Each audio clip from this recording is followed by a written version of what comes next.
है फिरोजाबाद से, जहां बीते दिन थाना रसूलपुर क्षेत्र आसफाबाद स्थित राधिका हॉस्पिटल में बीते दिन एक गर्भवती महिला की मौत हो गई थी, जिसको लेकर डीएम रवि रंजन के निर्देश पर स्वास्थ्य विभाग की टीम हरकत में आई और वहां मौके पर ACMO doctor Ashok Kumar team के साथ पहुंचे।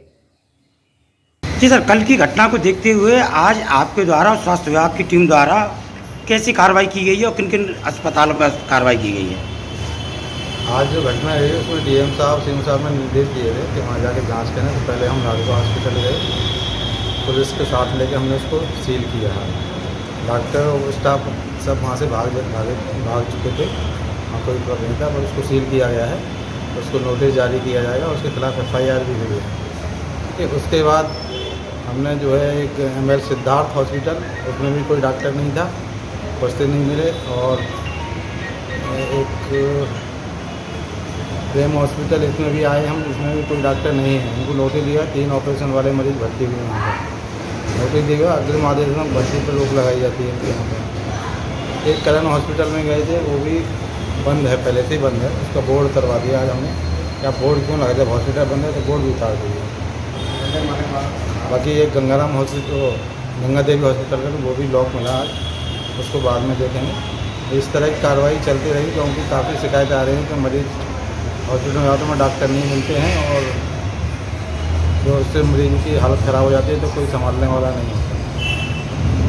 बड़ी खबर आ रही है झारखंड के गुमला से, जहां विश्व मानव तस्करी विरोधी दिवस के अवसर पर गुमला जिले में मानव तस्करी की रोकथाम हेतु नीति आयोग आकांक्षी जिला कार्यक्रम के तहत गुमला जिले में जिला प्रशासन एवं गुमला पुलिस की संयुक्त पहल से झारखंड का पहला आहूत club anti human trafficking unit का जिला उपायुक्त श्री सुशांत गौरव व गुमला पुलिस अधीक्षक श्री एहतेशाम वकार के द्वारा संयुक्त रूप से उद्घाटन किया गया। पुलिस प्रशासन और उनके कप्तान एहतेशाम वकारी को मैं तहे दिल से धन्यवाद देता हूं, जिन्होंने out of the box thinking कर एक इनोवेटिव स्टेप लेते हुए आतू क्लब की आज शुरुआत करी है। आतू थाना एंटी ह्यूमन ट्रैफिकिंग यूनिट जो है पुलिस का एक अन्य यूनिट है, जिसके माध्यम से हम लोग ह्यूमन ट्रैफिकिंग वालों को लाइन लिस्टिंग करते हैं, पकड़ते हैं और जो बच्चे या जिन महिलाओं या जिनका भी तस्करी होता है उनको वापस लाकर उनको रिस्टोर कराने का काम करते हैं। बट इस पूरे कड़ी का एक बहुत महत्वपूर्ण अंग जो था, एक क्रिटिकल गैप रहा था, वो है पूरे रिहैबिलिटेशन और रिपैट्रिएशन। उनको वापस समाज में उसको जोड़ना और उसका कॉन्फिडेंस बढ़ाना, उसका स्किल डेवलपमेंट करना, ये सारा प्रोसेस कहीं ना कहीं वो मिस हो जाता था, वो किताबों में रह जाती थी। तो आज इस क्लब के माध्यम से हम लोगों ने कड़ी शुरू कराया है। पुलिस की एक पूरे बहुत अच्छी इनिशिएटिव है, जिसके माध्यम से ये उन बच्चों को, उन महिलाओं को लाकर यहाँ पर 2-3 दिन, 4 दिन, 5 दिन, जैसे भी हो, एक दिन करके कुछ समय देकर उनके साथ एक अच्छा प्लेफुल माहौल रहे, उनकी स्किल डेवलपमेंट हो, उनका एक साइकोलॉजिकल उनका एम्पावरमेंट किया जाए, उनका काउंसलिंग किया जाए और वो उन बातों को भूलकर एक confident citizen of this country वापस बन सके, समाज में उनका वापस एक्सेप्टेंस काफ़ी बढ़ सके, वो फिर खिलखिला के वो बच्चे हंस सके और अपने ट्रू पोटेंशियल को रियलाइज़ करते हैं। और प्रशासन के दृष्टिकोण से उनको एक सहयोग मिलते हुए एक बड़े गार्जियन के रूप में उन्हें अगर वो वापस खुशी दिला सके, इस क्लब की स्थापना को मैं कहूँगा एक माइलस्टोन है इस जिला के विकास के लिए। गुमला प्रशासन लगातार इस पर कार्यरत है। बहुत बच्चियों को रेस्क्यू किया गया है, मजदूर को भी रेस्क्यू किया गया है। प्रॉपर टीम वर्क काम की है हेतु थाना और CWC एंड DSW के थ्रू। तो हम लोगों ने लगातार प्रयास है और इसी प्रयास की अगली कड़ी हेतु क्लब है। हम लोग की कोशिश आगे भी जारी रहेगी कि कैसे हम लोग गुमला को जो इनफेमस है ट्रैफिकिंग के लिए, उसको अच्छे से उसको ख़त्म कर पाए और बढ़िया समाज में एक दिशा दे पाए। आज world awareness against trafficking day भी है। इस दिन के तहत ही हेतु क्लब की शुरुआत की है।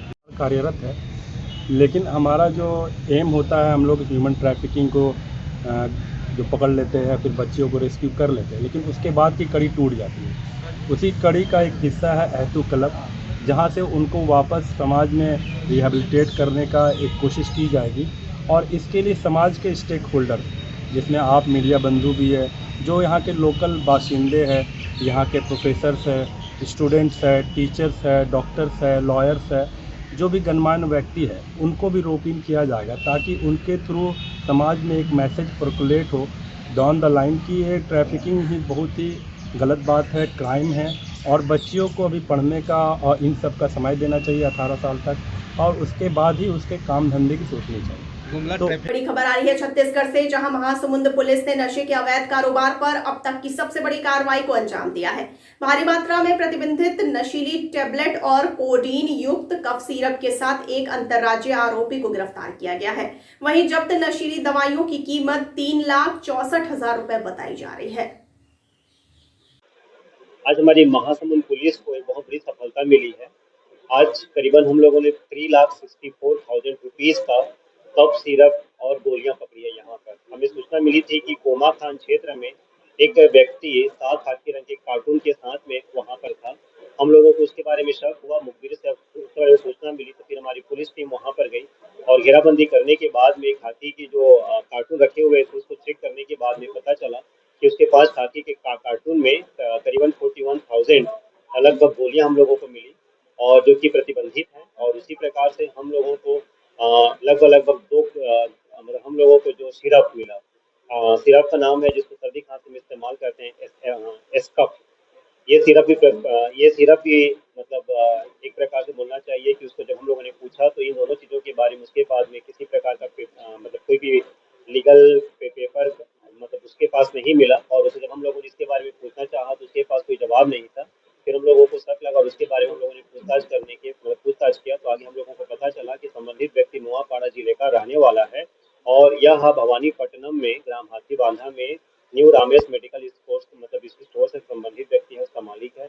और उसके बाद इनकी चीज़ों के बारे में कुछ भी नहीं था। फिर हम लोगों ने उसको गिरफ्तार किया और उससे पूछताछ किया तो आगे पता चला कि उसने पहले भी करीबन 50 लाख की इस प्रकार की प्रतिबंधित दवाओं को बेचा है। किन किन क्षेत्रों में बेचा उसके बारे में भी हमारी पूछताछ कर रहे हैं, जिसके बारे में आगे आने वाले हम लोगों को सूचना प्राप्त होगी और मिलेगा। फिर उसके बाद हम लोगों ने ये सारी चीज़ों के बारे में पूछताछ किया तो उसने इन सभी चीज़ों को कबूल किया और हम लोगों ने गिरफ्तार किया और उसको रिमांड पे पेश करेंगे।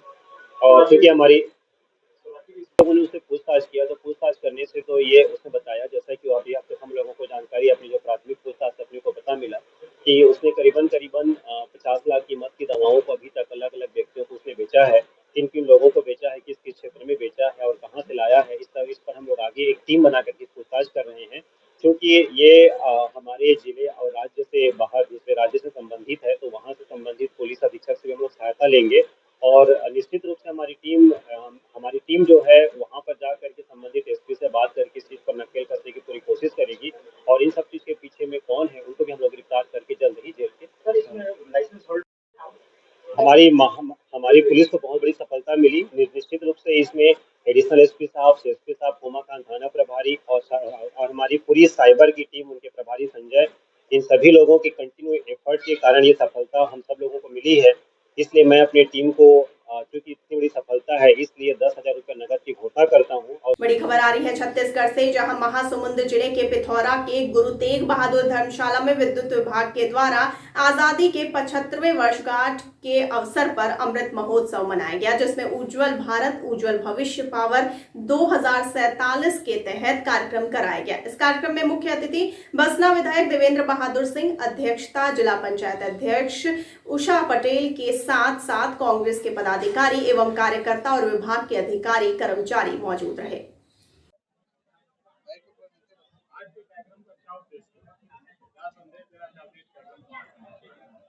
आज के कार्यक्रम का उद्देश्य पिछले 75 वर्षों में हमने जो बिजली के क्षेत्र में कार्य किया है और जो घर घर तक गांव-गांव तक बिजली पहुंचाया है, उस बिजली को कैसे आगे के लिए संरक्षित रखें, सुरक्षित रखें, ये एक संदेश देना था।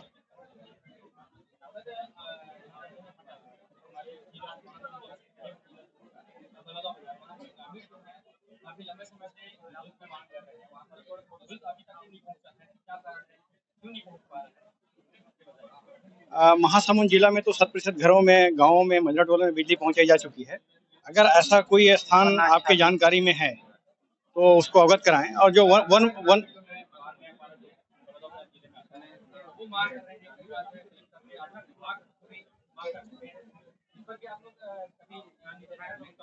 नहीं 12 भी कि बारनाव पर एक्चुअली अभयारण्य एरिया है। अभयारण्य क्षेत्रों में बिजली ले जाने के लिए वन विभाग की अनुमति नहीं रहती है। ऐसे क्षेत्रों में हम लोग सौर ऊर्जा के माध्यम से उसको विद्युतीकृत करते हैं और जिन गाँव की शिकायत आ रही है वहाँ पे ऑलरेडी सौर ऊर्जा से गाँव संचालित है।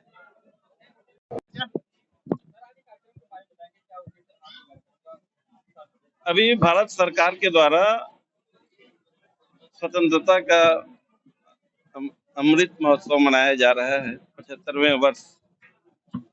तो उस तारतम्य में ऊर्जा विभाग के द्वारा उज्जवल भारत उज्जवल भविष्य स्लोगन के ऊपर ये कार्यक्रम रखा गया है, जिसमें विभाग के गतिविधियों के बारे में, विभाग के भावी योजनाओं के बारे में और विभाग के द्वारा जो योगदान राष्ट्र के विकास में, प्रदेश के विकास में जो हुआ है, उसी को लोगों तक पहुंचाने के लिए और कैसे अच्छा से कार्य और करके विकास में योगदान दिया जा सके, इसी ऊपर ये आधारित है कार्यक्रम उज्जवल भारत उज्जवल भविष्य।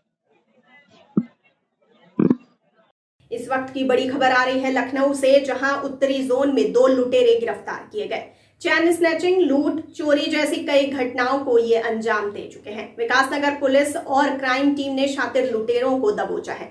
गिरफ्तारी के दौरान लुटेरों के पास से कई चेन और 8,600 कैश बरामद हुए हैं। गिरफ्तार करने वाली टीम को डीसीपी उत्तरी की तरफ से 5,000 का इनाम दिया जाएगा। गाँव में संलिप्त कैसे क्या कुछ गिरफ्तारी हुई है और कितने लोग हैं?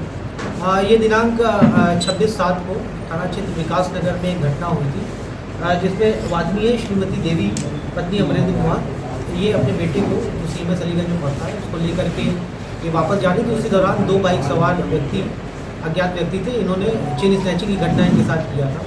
इस संबंध में थाना विकासनगर में एक मुकदमा 392 में पंजीकृत हुआ था और हम लोग तभी से प्रयास में थे। इसके अनावरण के लिए प्रयास लगातार जारी था।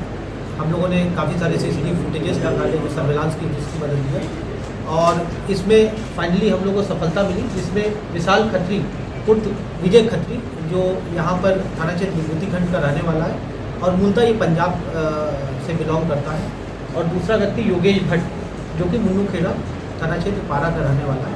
ये दो व्यक्ति ये पकड़े जाते हैं जिनके पास से ये जो सोने की चेन स्नैचिंग हुई वो बरामद होती है।